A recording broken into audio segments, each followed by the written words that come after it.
This is Gabriela on the scene today with Talk Network Radio. We have a real treat for you just around the corner, and that is Empowered Living with Jeff Byrd. Jeff is the owner of Jeffrey Byrd Coaching, and he will be coming to you weekly to teach you more about empowered living. Now, let's join Jeff already in the studio. Hello and welcome. I'm Jeff Byrd with Jeffrey Byrd Coaching, and this is Empowered Living. Now today we've got a treat for you. We've got a very special guest. He's a friend that I've known for over a decade.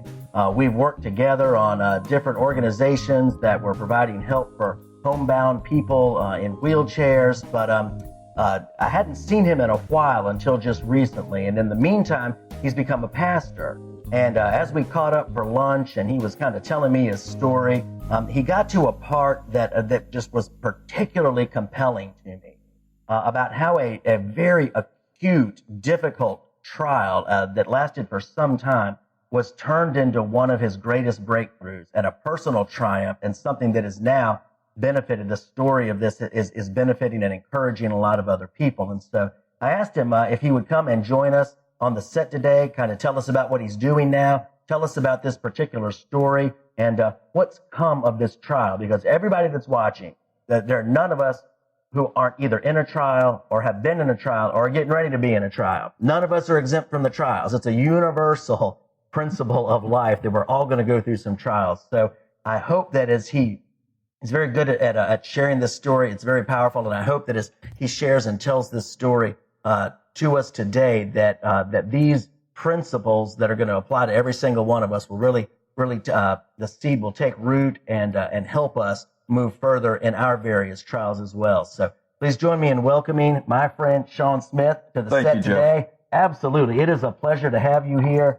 It's been a pleasure to catch up again recently. It's been far too long. Yes, it has. Yes, it has. But we've both changed a lot in that time frame when we were working together, and I was doing construction and you were selling construction. Right. Exactly. Yeah. You were trying to put people in mobility vehicles, and I was trying to put the mobility stuff in people's houses. But yes, life has changed dramatically for both of us. For me, certainly in that time frame. And I thank all of you for being here as well. I do pastor 3 churches. I have Independence United Methodist Church in Emporia. That's my larger church. And then I have 2 others, Mount Pleasant and a little village called Purdy, and then Fort Grove United Methodist Church, which is in Stony Creek, Virginia, and my wife is also a Methodist pastor. Okay. This story you were talking about, I had this time in my life where I was growing and becoming a disciple, and I wasn't a pastor yet. I really wanted to be a pastor, but I wasn't ready to be a pastor. I just didn't know I wasn't ready. And I didn't know what to do. And my wife actually came to me one day, and I was kind of retired, semi-retired, whatever, but I wasn't working. Right. And she says, I was searching for something on the internet, something else, and I stumbled across this, and I think it's something you should look at. And it was becoming a long-term volunteer in mission, which is a Methodist program, and for people who want to go on serve as missionaries for 2 months to 24 months. And so that day, I got signed up to go to training and become a long-term volunteer in mission, went to my training, and then I got my first assignment, which is, and I'm not going to name the place I went because the story, people should not know the story of where it applies, but I got my first assignment. And so I was pretty excited to go there. I have a construction background, and I went there, and they really didn't know what to do with me, but, I went from being a construction guy to being a business consultant. So I get to what's called, this is a parish, and they do tons of outreach. They have like 8 different outreach programs, and they weren't, like I said, they weren't quite sure what to do with me. Right. And because they had never had anybody like me before with my skill sets. And the mission teams weren't coming in yet. But as I served there, I was just helping to work. I was just a worker, and they have a food bank and a warehouse and thrift stores, and whatever needed to be done, I would go help do it. But I realized in watching them that they had some core issues that businesses can have, nonprofits or for-profit, which is they had no procedures for doing the things they did. Wow. So every time they went to do a job, they reinvented the wheel on material list and all these things. And none of the employees had a job description. Wow. So It's hard to imagine. Right. It is hard to imagine. But then again, I was in a very rural area of the country and a very rural part of that part of the country. So I was in Appalachia. And so I was pretty excited, realizing that I have purpose here. I can do these job descriptions. Normally you pay a consultant $250 an hour plus to do that kind of work and help them with their procedures and everything. So I went to the director and I said, hey, I'd love to, I figured out my purpose. She shot me down. She didn't want people to have job descriptions. She didn't think they needed procedures for how they do their job. And then I was really shocked by it. But then the thing that happened is I became public enemy number one. And I still had a couple months left on my assignment. Wow. And so it became very difficult for me to serve there.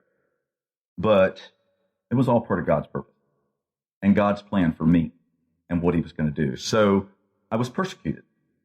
Here I am, a Christian, being persecuted by fellow Christians. And so time went by. We started getting mission teams in. As the mission teams came in, I was working like 12 hours a day, 7 days a week. And so I didn't have to go to that area, the main building where I would be persecuted. I just did my job and kept doing my job, but it weighed on me and continued to weigh on me. And, it kind of drags you down when you got this big weight around you. The weight is not heavier, but it just keeps dragging you down. You don't have the strength to pull that weight anymore. And so the last weekend, on Monday, I started to have an anxiety. And I'd had them before. And I knew what it was. And something happened that distracted. Doesn't matter what it was. But something happened that distracted me and took my mind off the anxiety attack. So I was able to get through that day. Well, I need to back up just a little bit. So I set goals for myself when I went down there. I said one thing I was going to do was lose 20 pounds, which I did. And the other thing is I was going to learn to make a habit of practicing the spiritual disciplines an hour a day. Spiritual disciplines being prayer, meditation, study, worship, communion, fasting. Those are the spiritual disciplines. And so I wanted to make it a habit of practicing them an hour a day because our bishop had asked us all to do that. So every day I was praying and reading my Bible and studying, so doing those kind of things. And so the next morning after the almost anxiety attack, I get in my prayer chair and I start praying.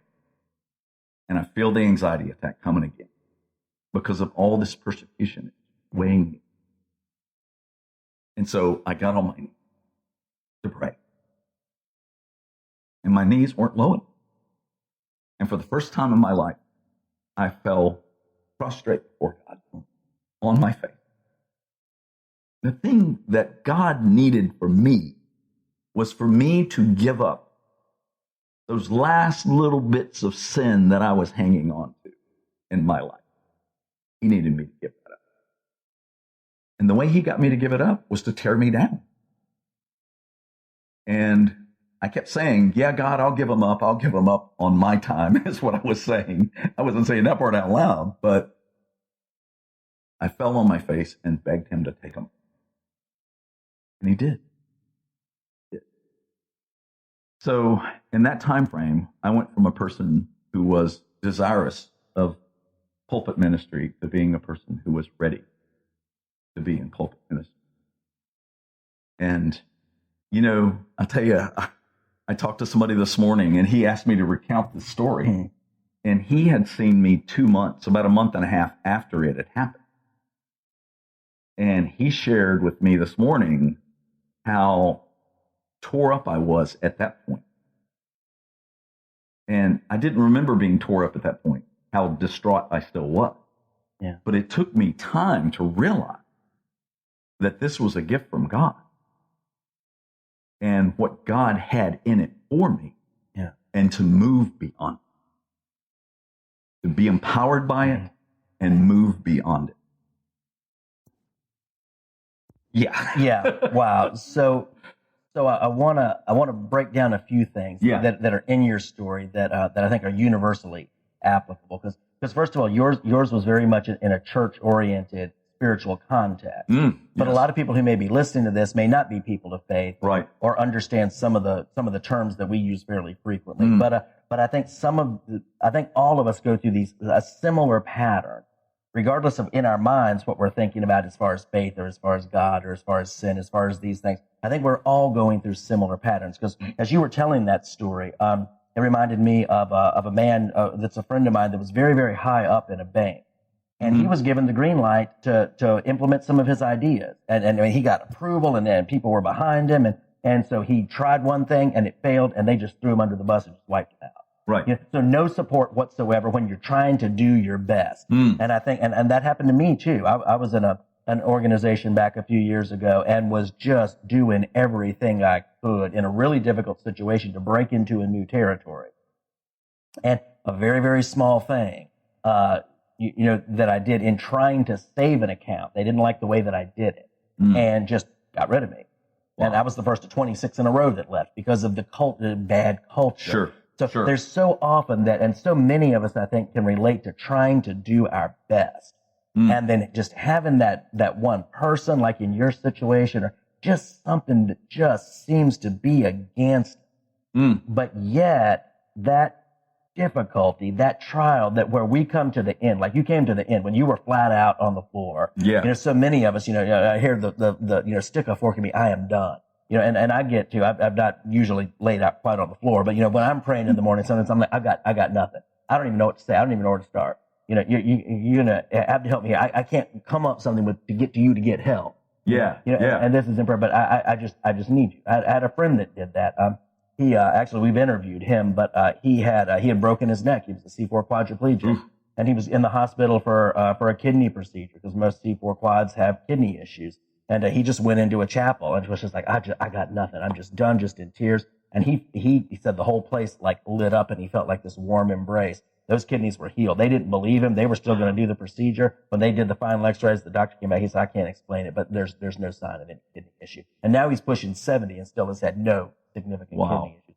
So everybody has a little different story, and a lot of us, we go through those trials, and those seasons of that. But I did want to clarify, when you mentioned sin, I just want to clarify for the listeners, the image of a lot of people when they hear that word is, being out in Vegas, dealing drugs and hooking up with prostitutes and stuff like that. And I'm pretty sure that wasn't your case, but I think what you're more okay, we're not going to get into that.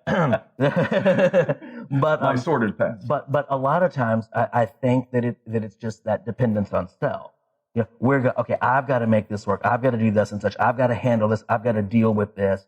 And I think, and I was just reading Napoleon Hill this week in his classic book, Think and Grow Rich. And he said, it's almost like there's this unseen guide that takes us through this complete, utter loss of confidence in anything we can do, but then yet still stimulates us to persevere, to seek God, or to just seek the path forward. Some people may not be to where they see it as God yet, but to keep moving forward. And it brings us, suddenly that difficulty promotes us. Yeah. It turns around, and it doesn't destroy us like we feared it was going to. It promotes us. Yes. And that's been your situation. So could you explain maybe a little bit more about it when you talked about getting rid of the last of that sin? What was the dynamic, to put that in like layman's terms, that anybody might relate to? What was it that was going on in you that needed to be gotten rid of in order to free you up to do your very best and fulfill your purpose? I think I have to back up a little bit in my story when I say that, because I'm a recovering alcoholic. Okay. And celebrating 26 years. Wow. I celebrated 26 years this year. That's fantastic. However, in my early days, I didn't believe in God for 17 years of my life. And 2 years before I got sober, I came to believe in God again, having no idea how important a belief in God, and not being a Christian, not Jesus, not all of that, just a belief in God, how important that was to stay sober. So I was still in the Navy. The Navy made it very clear that I had choices.